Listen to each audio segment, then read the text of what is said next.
తీసుకుని వచ్చినారు.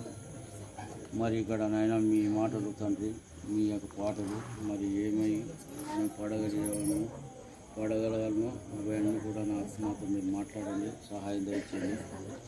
ఇగో ఇక్కడ చేరవచ్చిన ప్రతి బిడ్డను మరి మీరు దీవించండి, ఆశీర్వదించండి. చెప్పే మాటలు అన్నీ కూడా నాయన వారి హృదయాల్లో ఉంచుకున్నట్లు సహాయం దయచేయమని ప్రార్థన చేస్తున్నాం. ఇదిగో నాయన ఇది కూడికను మీరే రాజ్యాంగంలో మీరే ఉండి అన్ని విషయాల్లో మీరే ఘనత మహిమ ఆరోపించుకుంటున్నాం. యేసు క్రీస్తు నామములో ప్రార్థన చేసుకుంటూ పెడుకుంటున్నాం తండ్రి. ఆమేన్.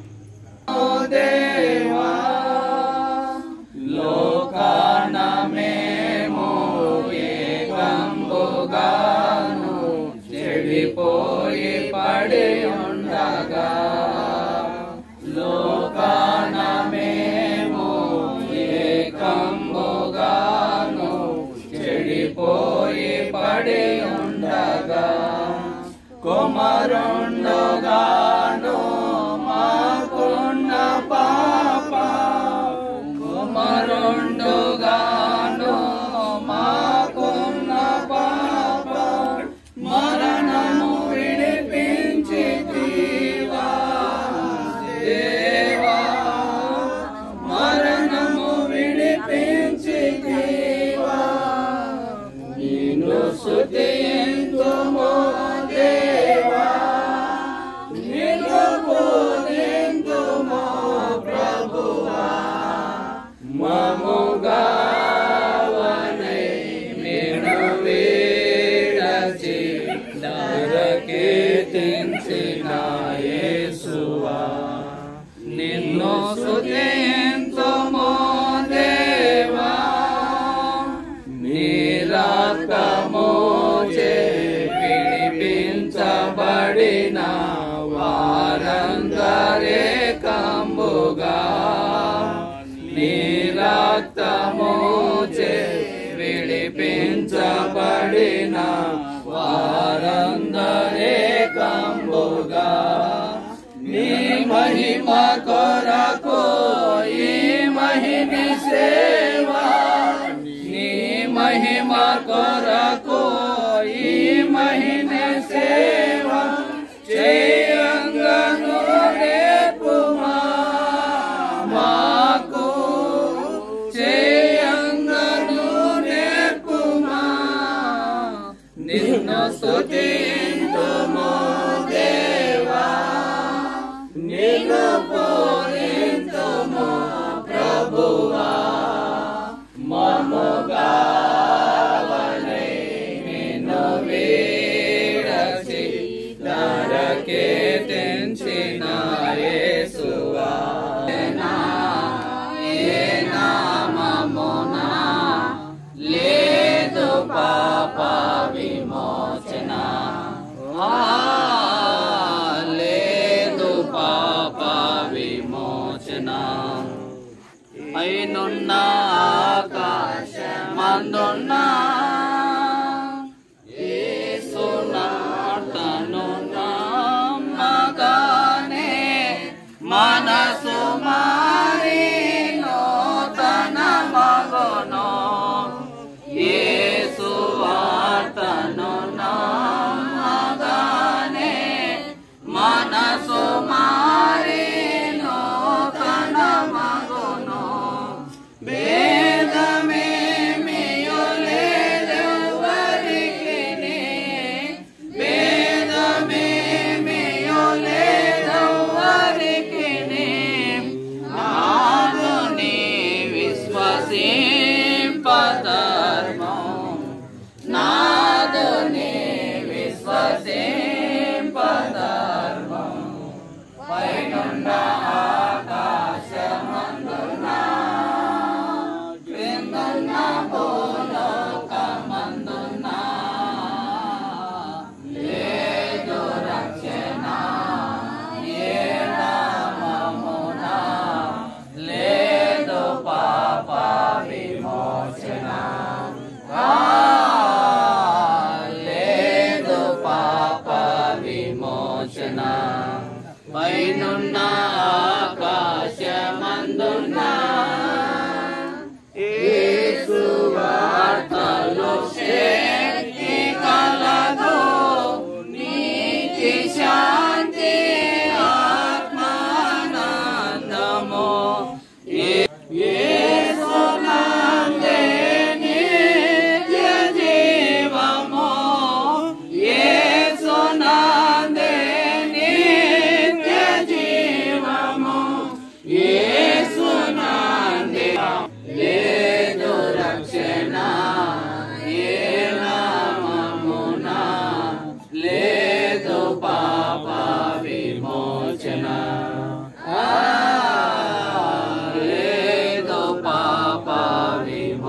రక్షణ పైనున్న ఆకాశమందున్న. మనం ప్రార్థిస్తున్నాం. ఈ సాయంకాలం వేళ వాడాల గ్రామంలో చిన్న మందగా కూడి ఉండగా నాయన పాటలతో వాక్య దానం కోసం మీ సహాయం వేడుకుంటున్నాం. మంచి వర్తమానాన్ని అనుగ్రహించండి, అనేకులు గ్రహించుటకు మనసు దయచేయండి. అన్నిట్లో నీ నామాన్ని మహిమపరుచుకొని నిలబడుతున్న నీ దాసుని బలపరచుమని, సమస్త కొడుకులో నీ నామానికి మహిమ ఘనత ప్రభావాలు చెల్లించుకోమని క్రీస్తు యేసు నామమున ప్రార్థిస్తున్నాం తండ్రి. 23:20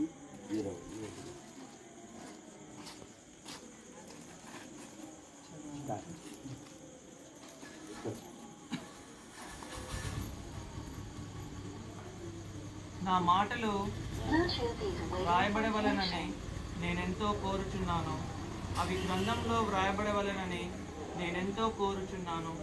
అవి ఇనుప పొగరుతో బండ మీద చెక్కబడి సీసముతో నింపబడి నిత్యము నిలవవలెనని నేనెంతో కోరుచున్నాను.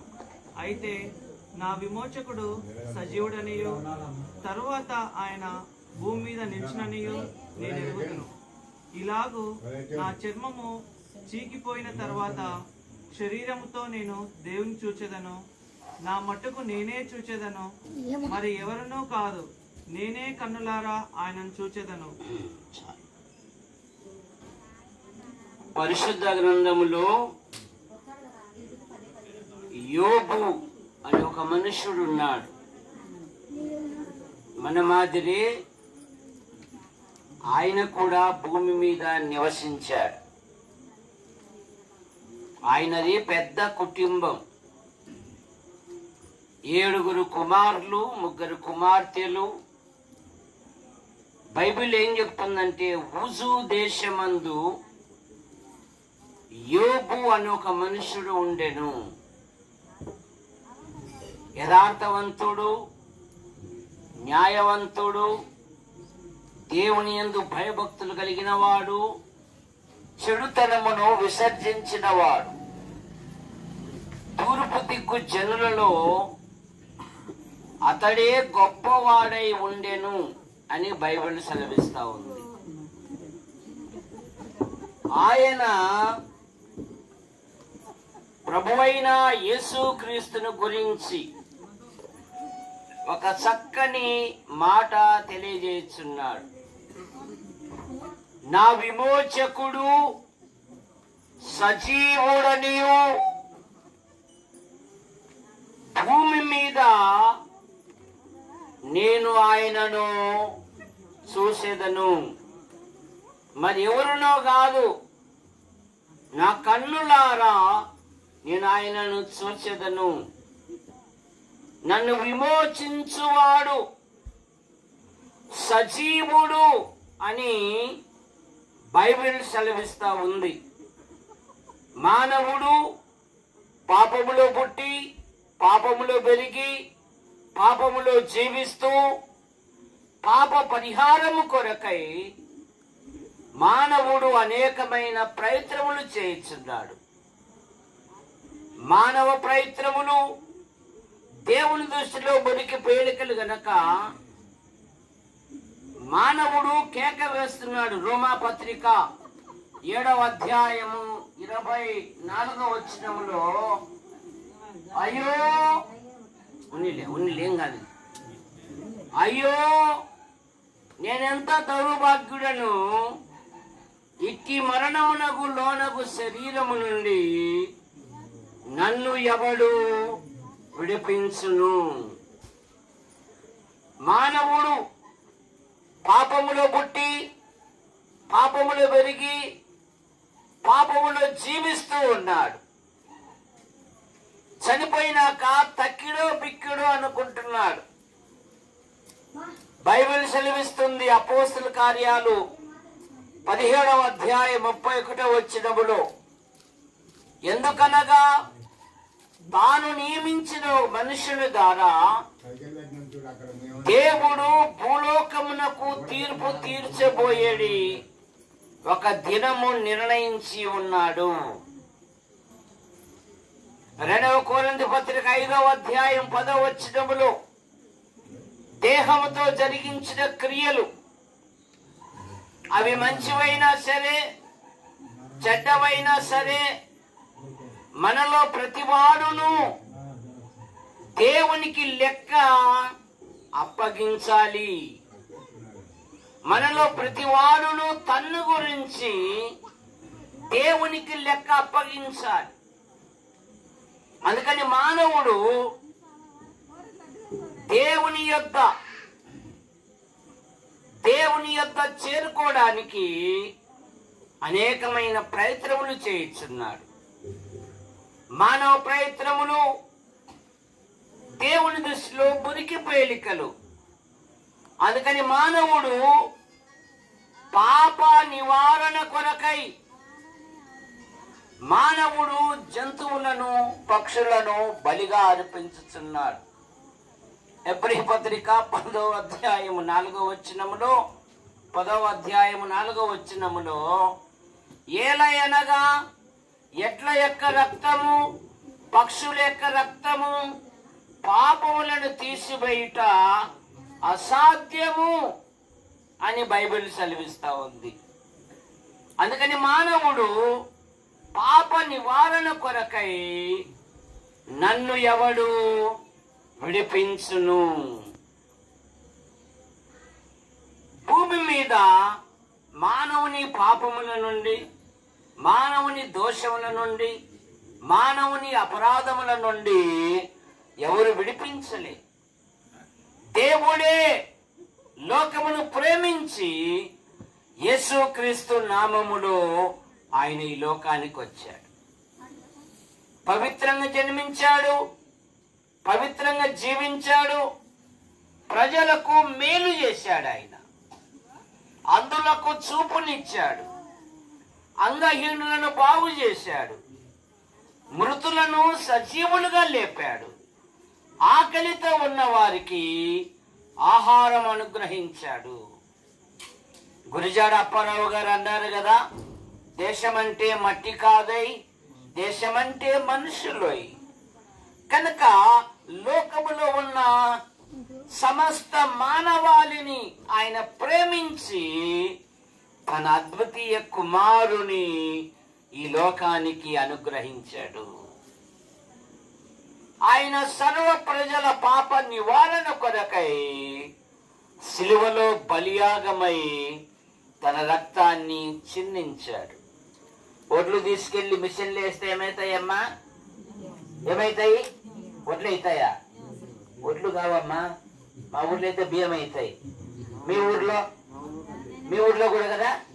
కనుక యేసు ప్రభును అంగీకరిస్తే పాపి పరిశుద్ధుడైతాడు, దుర్మార్గుడు సన్మార్గుడైతాడు, అనీతిమంతుడు నీతిమంతుడైతాడు.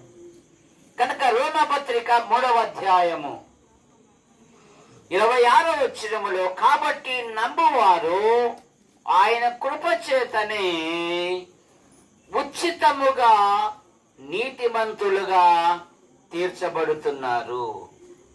ప్రభు అయిన యేసుక్రీస్తు వారు అన్నారు, నేనే మార్గము సత్యము జీవమును, నా ద్వారా తప్ప ఎవరుడు తండ్రి యొద్దకు రారు.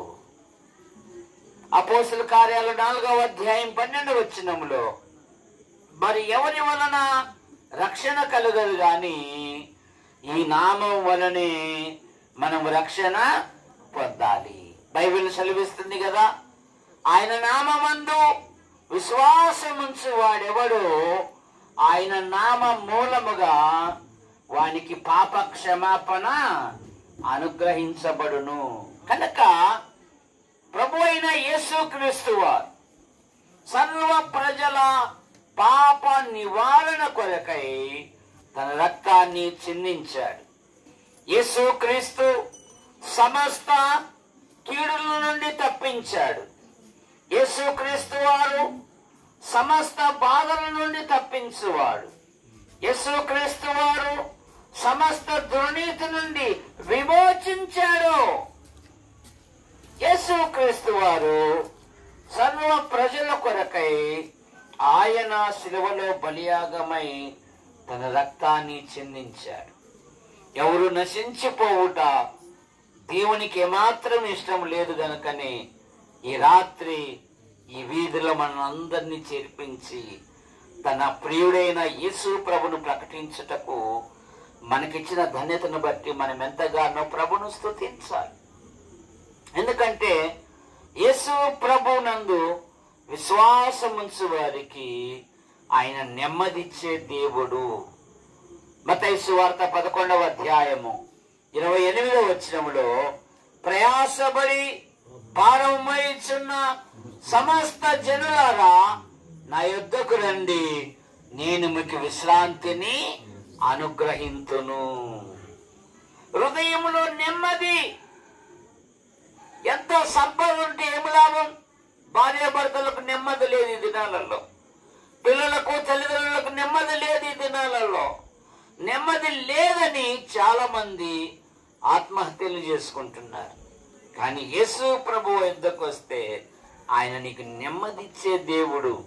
ఫిలిప్పీ పత్రిక 4వ అధ్యాయము 7వ వచనములో సమస్త జ్ఞానమునకు మించిన దేవుని సమాధానం యేసు క్రీస్తు వలన మీ హృదయములకును మీ తలంపులకును నెమ్మది.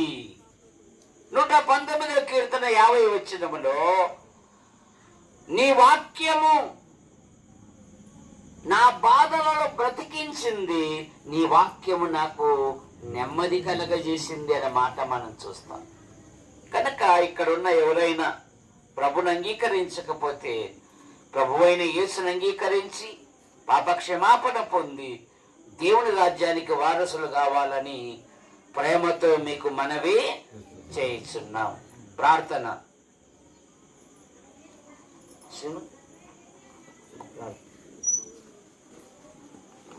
అయిపోతేనే మళ్ళీ ఇంటికాడ సహోదరులారా ప్రార్థన చేసుకున్నాం.